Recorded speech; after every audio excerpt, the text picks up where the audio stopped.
त्याच्याही तीव्र वेदना आहेत आम्हाला, की जी काही घटना घडली, दादा आमच्यातनं गेलेत. आम्ही 3 दिवसापासून बारामतीमध्ये आहे, परवापासून इथं बारामतीत आहे. आणि आता रक्षेचा कार्यक्रम त्यांचा झाला आणि तिथून आम्ही आता निघून जायचं आहे.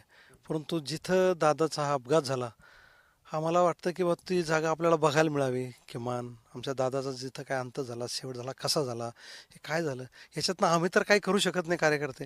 परंतु त्या दादाच्या पायी आमच्या एवढ्या भावना आहे की त्यांनी आम्हाला राजकारणामध्ये खूप काळजी घेतली. खूप आम्ही संभाजीनगरहून आलो. मी जिल्हाध्यक्ष आहे राष्ट्रवादी काँग्रेस पक्षाचा संभाजीनगर जिल्ह्याचा.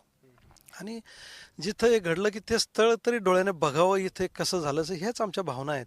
किंवा हा अपघात झालाच कसा, काय झालं असेल, ही एक आमची आशा आहे की आमच्या दादाचं कुठेच शेवट झाला आहे. त्या जागेचं दर्शन घेऊन जावं आम्ही. त्या जागेतून त्या मातीचं दर्शन घ्यावं, जावं. परंतु तिथंही पोलीस प्रोटेक्शन, तिथं मोठ्या प्रमाणात ताफा आहे. तुम्ही बघताय की तिथून अडवल्या जाते, जाऊ देत नाही तिथं बघायला आम्हाला. तर त्याच्या एक मोठ्या वेदना आम्हाला या ठिकाणी आहे, की आम्हाला काहीच नाही, परंतु एक शेवट दादाचं तिथं असं घडलंच कसं, याच्यासाठी आम्ही परेशान आहेत लोक. आणि तिथं फक्त त्या जागेचं दर्शन घेऊन आम्हाला जायचं आहे. म्हणून आम्ही तो प्रयत्नासाठी इथं आलो आहे, पण तो आम्हाला तेही शक्य होत नाही. हा त्यांचा आता काही चौकशीचा भाग असेल, हरकत